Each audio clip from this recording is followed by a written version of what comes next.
Hi, guys. We're going to do our first read aloud today. I'm so excited. I love read alouds.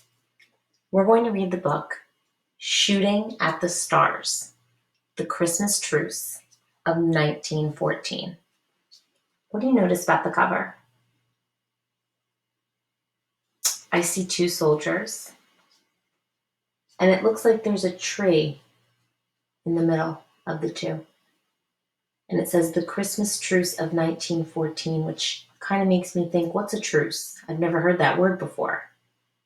But then I also notice that this soldier over here has his hand out, almost like he's trying to shake the other soldier's hand. I think a truce is when you come to an agreement with somebody that you might not necessarily get along with. This book is going to talk about two separate sides of people who are fighting in a war, who become friends.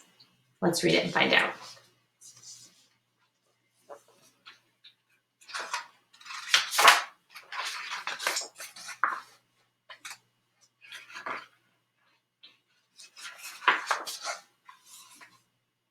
France, 1914.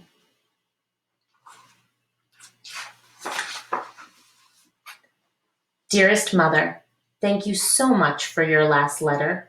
Your words are a rare comfort to me in my cold trench. I so wish to make you proud and to serve my beloved England with honor. But life in this foul pit is very trying.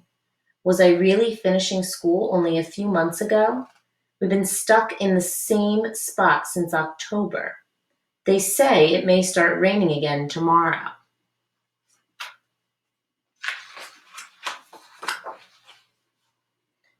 Rain means more mud. The mud here is like none I've ever experienced. When it rains, a thick, loamy foam churns up from the ground and fouls everything we own.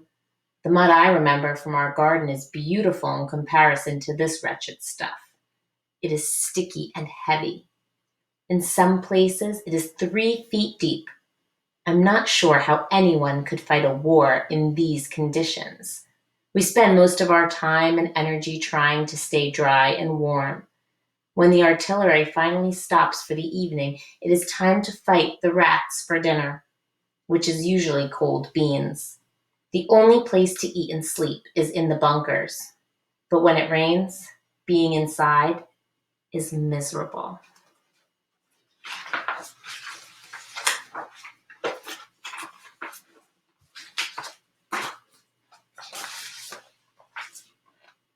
It is very cold today, and clearly our hopes of the war ending by Christmas have faded. But Mother, I must tell you about something that happened today, a tale so wonderful that you will hardly believe my account. Christmas Eve was quieter on the line than usual, and we all hoped for a day without shelling. The drastic cold that rolled in 2 days ago became an unexpected blessing. The hard frost turned our mucky trench back into solid ground. We had a few hours of sure-footed steps around our meager home. I want to make sure that you guys can see those pictures. I'm going to take the book jacket off, just for now.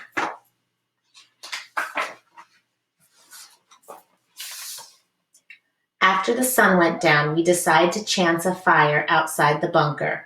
But when we stepped outdoors, we heard the sounds of singing. I looked down the line to find out who was foolish enough to give away his position to the enemy. But the noise wasn't coming from our trench at all. As I cautiously stuck my head over the edge of the trench, I couldn't believe what I saw.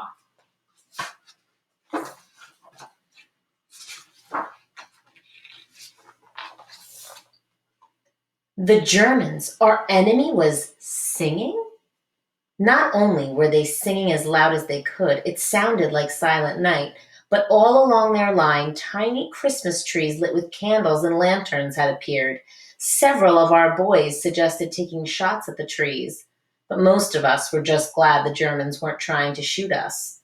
We wondered where they got all those little trees.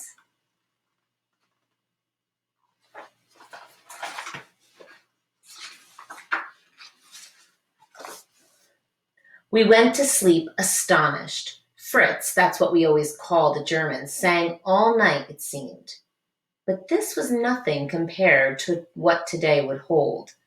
Once the sun got over the horizon, we saw the Germans hoist up a banner, on the back of an ammunition crate, I think, that said, "Merry Christmas." Then came a voice. "Hello, English soldiers, where are your Christmas trees?" Followed by great laughter from their trench. We could hear everything, for they are only 30 steps to the east.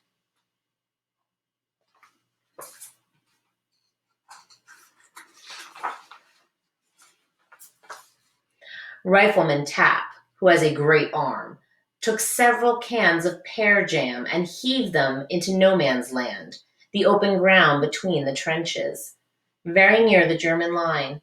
One of their officers poked his head up, saw the jam, and then stood right up waving at us. He wanted us to come up as well. Most of us thought it was surely a trap. But before we could do a thing, our Lieutenant Lovell had made his way through the barbed wire and was walking right out to meet the German officer.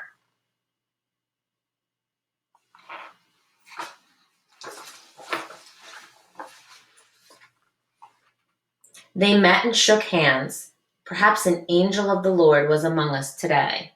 What else could create such spontaneous peace but the hand of God himself? The lieutenant signaled for us to come out.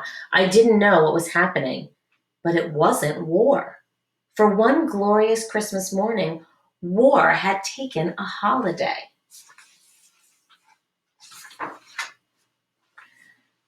We all met along a small ditch in the center of no man's land.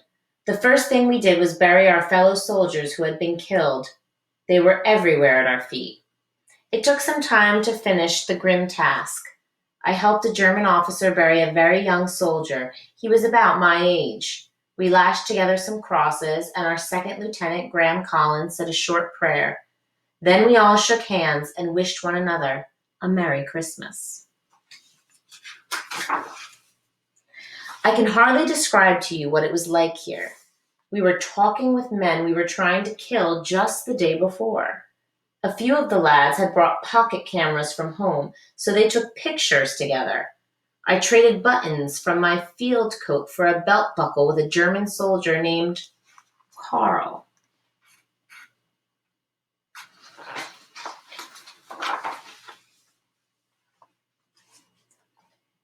There was also much trading of biscuits and puddings. We had our fill.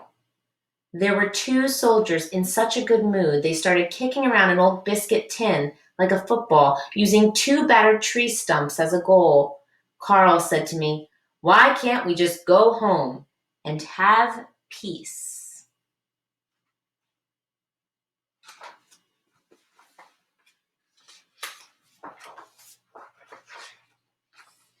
We spent most of the afternoon out there.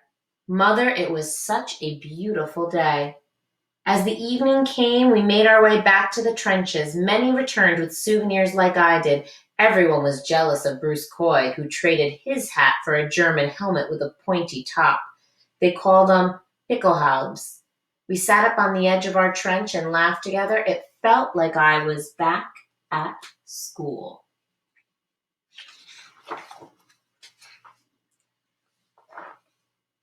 No sooner had we got back than Major Walter Watts came bounding in from the rear trench headquarters. He was furious and ordered us to load our weapons and be ready to fire on the German trench when he returned. He said we had acted like traitors to Britain.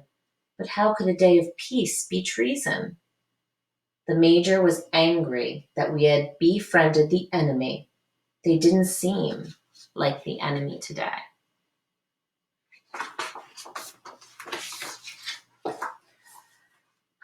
Altogether, it was a splendid day with our foes. Tomorrow, I suppose, we will all fight for our countries, and when the major returns, we will have to follow his orders. But I suspect our side will spend the rest of the night aiming high above their trench, shooting at the stars. Merry Christmas, Mom. With love, Charlie. December 25th, 1914.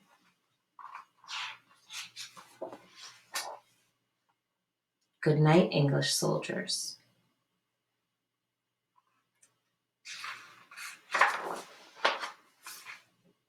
And that's the end.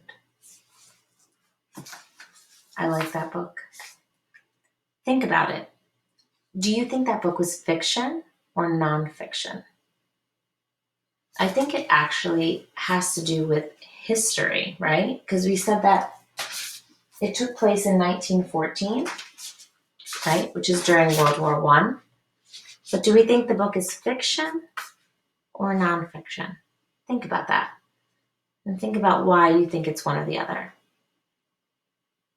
I hope you enjoyed this book as much as I did. I'll see you guys soon.